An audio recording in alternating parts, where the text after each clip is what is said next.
Here's a question I have. As an individual, how is it that you, as a non-government, knew this information and knew that it needed to be acted on, and governments and organizations that are specifically tasked with protecting people from this very thing either didn't have the information or ignored it? What do you think happened there? Because I know you interact with governments, you talk to organizations like the CDC, like the WHO. What went wrong? Well, there are lots of individuals who were as worried as I was. You know, people like Dr. Fauci, who've been through various epidemics. And so when we had Ebola, Zika, SARS, MERS, we were lucky that they didn't transmit very easily. They weren't these respiratory viruses where somebody who's not very symptomatic and is still walking around can spread the disease in some cases to literally dozens of people. So the respiratory transmission, particularly because world travel is so intense, that's where I show the simulation in that speech and say, this keeps me up at night more than even war, which is no small thing. And yet, in terms of being systematic about, okay, let's run a simulation and see how would we reach out to the private sector for tests or ventilators, and what kind of quarantine would we do? And as we enter into this, we haven't practiced at all. And so you can see it's, every state is being forced to figure things out on their own, and it's very ad hoc. It's not like when a war comes and we've done 20 simulations of various types of threats, and we've made sure that the training, communications, logistics, all those pieces fall into place very rapidly. You are in an interesting position where in many ways you are an expert on this topic because of the work that you now do in philanthropy. Your goal has been to eradicate malaria across the globe, focusing in Africa. You work with infectious disease, you work with experts in and around infectious disease. When you look at the coronavirus as it stands now, it's happened, leaders acted late, but what do you think needs to be done going forward? You wrote an interesting op-ed about this, but what do you think we need to do from the ground up, from the people to the leaders to the private sector?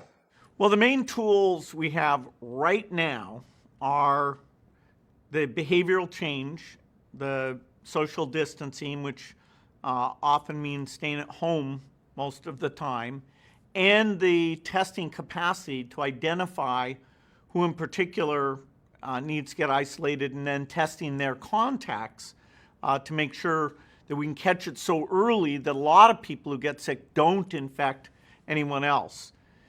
Now, so our foundation is engaged in projecting what's going to go on, the modeling. Our partner IHME is, telling each state what they should think about in terms of ventilators and capacity. Further on out, the work we're doing now to find a therapeutic, a drug to reduce the disease, to cut the deaths down, we're hopeful that even in 6 months, some of those will have been approved.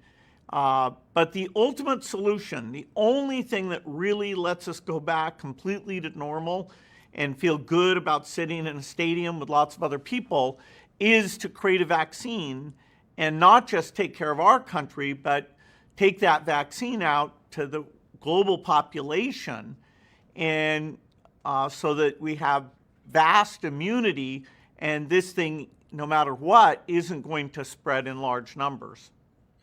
You have a unique vantage point in that you have been communicating with various governments around the world in and around their COVID-19 response, what they plan to do and what they haven't done thus far.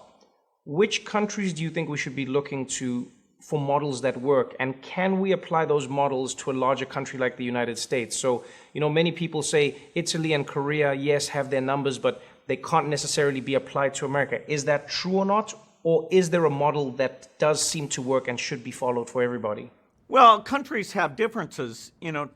South Korea did get a medium-sized infection, but then they used testing, enforced quarantine, contact tracing, and really bent the curve. even though it looked pretty scary there for a while. The epidemic in the United States is more widespread than it ever got in South Korea. So we're like the part of China, Hubei province, where a lot of the cases were in one city, Wuhan.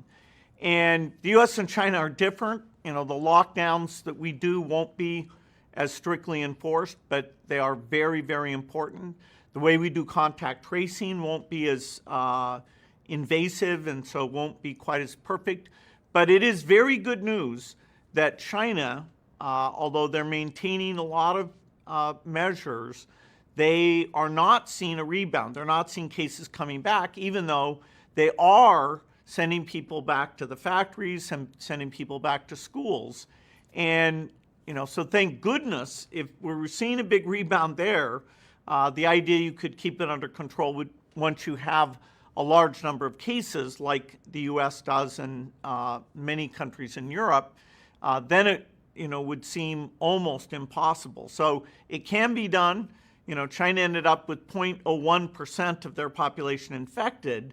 Our goal is to stay so it's only a few percent, so at least the medical penalty isn't gigantic, even though the economic penalty will be very large. When you look at that balance between the economic penalty and the human penalty, there are some who have argued that the economic penalty will over time equal the human penalty. Now, you are one of the few people in the world where you actually have enough money to tell us about whether or not an economy shifting in this way or another way is going to cause mass deaths.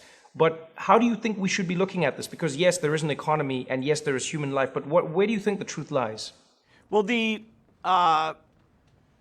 isn't a choice where you get to say to people, don't pay attention to this epidemic. Most people, they have older relatives, they're worried about getting